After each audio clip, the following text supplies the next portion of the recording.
ऐसा सुख सोहळा स्वर्गी नाही. कारण या जगामध्ये पाप जे आहे ना, पाप आवाज येतो पाठीमागे आवाज येतो का? ती पाठीमागच्या आवाज येत नसेल कारण हात वरती करेल. पाठीमागे जे स्टॉल आहे बघा, स्टॉल करंत म्हणतात, आवाज येतोय का तिकडे? येतोय का सगळ्यांना? तर पाप आहे ते डोळ्याच्या मार्फत होत असतं. डोळ्यांनी पाप होतो, पाप. आणि डोळे जर शुद्ध करायचे असेल तर भगवंताचा अभिषेक पाहायला हवा. भगवंताचं स्नान म्हणजे अभिषेक आहे. आणि आज आपण सर्वजण पेटेकर पीठातले वासी तर जन्माष्टमी उत्सव साजरा करण्यासाठी या ठिकाणी एकत्रित आलेलो आहे. पण जन्माष्टमी उत्सव तर झाला ना, झालं की नाही? 15 ऑगस्टला झालं ना.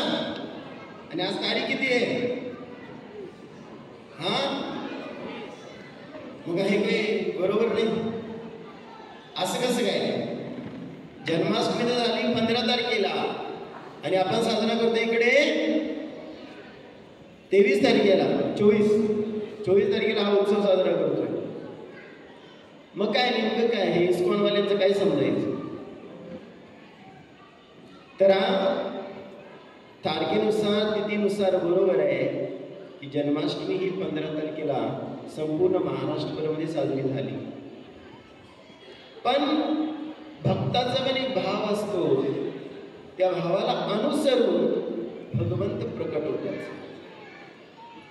मग आता ही जन्माष्टमी करतोय आपण, याच्यात आणि त्याच्यात काय फरक आहे? काही फरक नाही.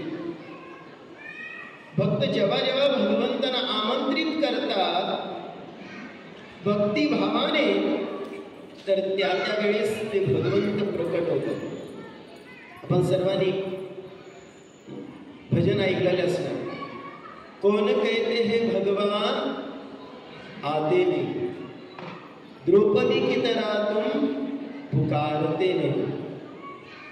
जसं द्रौपदीने भगवंतांना पुकारलं त्याप्रमाणे जर आपण भगवंतांना पुकारलं, भगवंत का बरं येणार नाही? तसं विट्यातल्या सर्व भक्तांनी भगवंतांना विनंती केली, आपण या, आम्ही आपली जन्माष्टमी उत्सव साजरा करणार आहे. अष्टमी तर नाही, आज अष्टमी आहे, जन्मोत्सव साजरा करणार आहे, आपण या.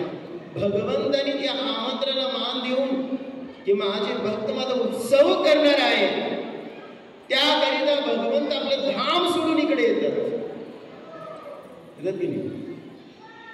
परित्राणाय साधूनां विनाशाय चतुष्कृतं धर्म संस्थापनार्थाय संभवामि युगे युगे.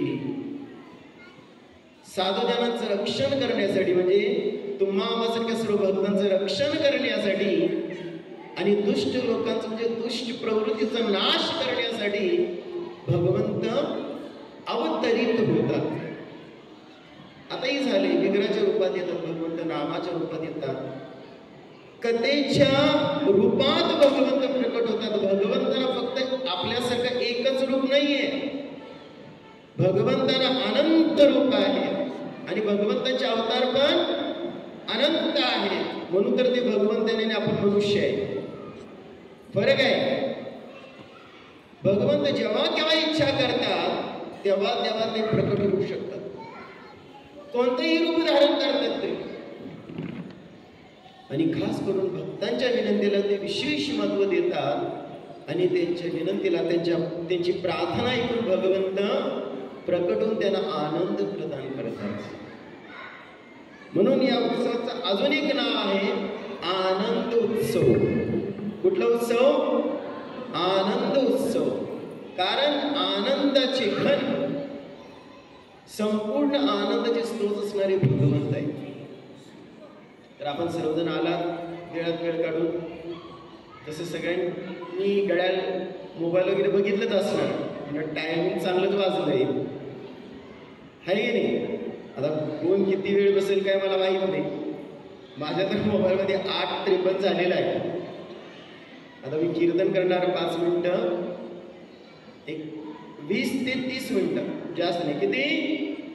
20 ते 30 मिनिटं कथा भगवान श्रीकृष्णाची प्राकट्य लीला करेन आणि त्यामध्ये आपल्याला समजेल तेवढं समजून घ्या म्हणून ही कथा ऐकताना थोडंसं बाकीची मुलं तुम्हाला डिस्टर्ब करणार नाहीत, कारण बरेच मुलं इकडे तिकडे खेळत आहेत. तर याची दक्षता घ्या की आपण कथा व्यवस्थित ऐका. तुमचं मोबाईल गेला असेल तर एक अर्धा तासासाठी सायलेंट मोडमध्ये ठेवा, जेणेकरून आपल्याला कथा व्यवस्थितपणे फक्त अर्धा तासाची कथा ऐकू आपण व्यवस्थित. कारण संपूर्ण या उत्सवाचा सार याचा आहे की भगवंताची कथा ऐकणं आवश्यक एक भाग झाला. त्यातूनही महत्वाचं म्हणजे भगवंताची कथा ऐकणं. कारण भगवंताबद्दल प्रेमाची उत्पत्ती ही त्यांच्या कथेद्वारे होती. भगवंताची कथा ऐकल्यानंतर बरेच जण आहेत अशी लोक ज्यांना कृष्ण खूप आवडतात की नाही. काही लोक मला भेटतात बरं का, महाराज आम्ही कुठल्या पंथाला संताला कोणालाही जोडलेलं नाही, पण आम्हाला कृष्ण आवडतो, आम्हाला कृष्ण खूप आवडतात, आम्ही कृष्णाची घरी पूजा करतात की नाही. आहात ना असे बरेच जण. आणि कृष्ण हे भगवंत आम्हाला खूप आवडतात ठीक आहे, पण ते आवडणार असेल तर त्यांच्याविषयी ऐकायला पण पाहिजे ना. त्यांची काय नाही, का आवडतात सर्वांना कृष्ण. तर आपण आज कथेतून ऐकूया. तर पहिल्यांदाच आपल्या विठा नगरीमध्ये श्रीकृष्ण जन्माष्टमी साजरी होत आहे. पहिल्यांदाच आपण हा कार्यक्रमाचं आयोजन केलेला आहे. तर चला आपण एक 5 मिनिट कीर्तन करूया. तदनंतर भगवान श्रीकृष्ण या पृथ्वीतलावरती कसे प्रकट झाले आणि त्यांनी कशा आपले सुमधुर लीला केल्या आणि त्या लीलांमध्ये त्यांनी संपूर्ण जगाला, संपूर्ण त्रिभुवनाला मोहित केलं आणि त्यामध्ये तुम्हासारखे जीव पण आहेत. चालेल ना. हरे कृष्णा. जय राधा माधव कुंज बिहारी. जय राधा कुंज बिहारी. जय राधा माधव कुंज बिहारी. मना सर्व गोपी जन वल्लभ गिरिवरधारी. गोपी जन वल्लभ गिरिवरधारी. Yashodanandan Braj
Thank you.